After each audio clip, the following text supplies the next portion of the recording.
ഷെഫീഖ് പറോടാണ് നമ്മുടെ പുതിയ site start ചെയ്തിട്ടുണ്ട് കേട്ടോ. നമ്മുടെ പട്ടാമ്പി ഇല്ലേ, ഓങ്ങല്ലൂർ ഭാഗത്താണ് വരുന്നത്. നമ്മുടെ മുസ്തഫാഖന്റെ കൂടെ എന്താ ഇവിടെ നമുക്ക് ചെയ്തെടുക്കാനുള്ള സ്റ്റയറിന്റെ വർക്കാണ്. ഒരു ചെറിയ സ്റ്റയർ ആണ് കേട്ടോ. ഒരു ഇത്ര ഏരിയയിൽ ഒതുക്കിയിട്ടുള്ളത്. ഒരു 1 2 3 4 5 6 7 സ്റ്റെപ്പ് വരുന്നുള്ളത്. സൈഡിന്ന് ഡിഗ്രി അടിച്ചിട്ടുണ്ടാണ്. അതേപോലെ ഇവിടെ മുകളിലേക്ക് വരികയാണെന്ന് വെച്ചാൽ ഒരു 5 സ്റ്റെപ്പ് വേറെ വരുന്നുണ്ട്. ഒരു 2.5 അടിക്ക് ഒരു ലാൻഡിങ് വരുന്നുണ്ട്.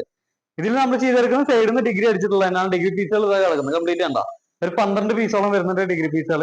അത് സെറ്റ് ആക്കി വെച്ചിട്ടുണ്ട്. അതുപോലെ തന്നെ ഇതിന്റെ സൈഡ് ഭാഗത്ത് പട്ട അടിക്കാനുള്ളത് തേപ്പാന ചിപ്പ് ചെയ്തൊരു പട്ടൊക്കെ അടിച്ച് സെറ്റ് ചെയ്തെടുത്തിട്ടുണ്ട്. ഇവിടെ നമ്മൾ ചെയ്തെടുക്കുന്നതേ സാധാരണത്തെ പോലെയാണ്. ടോപ്പയിൽ 2 കൊടുത്ത് ഒരു മാസകാലം കിടക്കുന്നുണ്ടാ.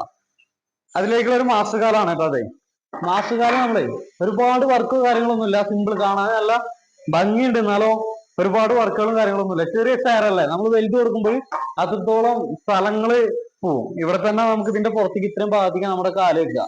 അപ്പൊ ഇവിടേക്കുള്ള വെത്തിലൂടെ വലിപ്പമുള്ളതാകുമ്പോഴേ സ്ഥലം കമ്മിയാവും. അപ്പൊ അത് കാരണം കൊണ്ടാണ് അങ്ങനത്തെ എടുത്തിട്ടുള്ളത്. ഇതിൽ നമ്മൾ ചെയ്തെടുക്കുന്നതേ ഒരേ ഗ്യാപ്പിനല്ല കേട്ടോ ചെയ്യുന്നത്. ഒരു 3 എണ്ണം നമ്മൾ അടുപ്പിച്ചിട്ട് ഒരു 1.5 ഇഞ്ച് ഗ്യാപ്പിന് വരും. പിന്നെ അത് കഴിഞ്ഞാലുള്ള ഗ്യാപ്പ് വരുന്നത് ഒരു 3.5 ഇഞ്ച് ഗ്യാപ്പ് വരും. അത് കഴിഞ്ഞാൽ ഒരു 3 എണ്ണം ഒരു 1.5 ഇഞ്ച് ഗ്യാപ്പിന് അങ്ങനെ സെറ്റ് ചെയ്ത് പോകുന്നുണ്ട്. ഈ റെയില് നേരെ വന്നിട്ടേ ഇതിൽ പോകുന്ന റെയില് നേരെ വന്നിട്ട് ഇതിൽ അവസാനിക്കും. അതിനുശേഷം ഇതിന്റെ മുകളിൽ വരുന്ന വേറെ സെപ്പറേറ്റ് ആയിട്ട് കയറി പോകട്ടോ. അതെന്നാണ്. അപ്പൊ ഈ ഒരു സ്റ്റയറിന്റെ സെറ്റിംഗ് നമ്മൾ ചെയ്തെടുക്കാൻ പോവാണ്. ഫുള്ള് വർക്ക് കഴിഞ്ഞിട്ടുള്ള വിഷ്വലി വരുന്നതായിരിക്കും. ഫോളോ ചെയ്യാൻ സപ്പോർട്ട് ചെയ്യുക. ഓക്കെ.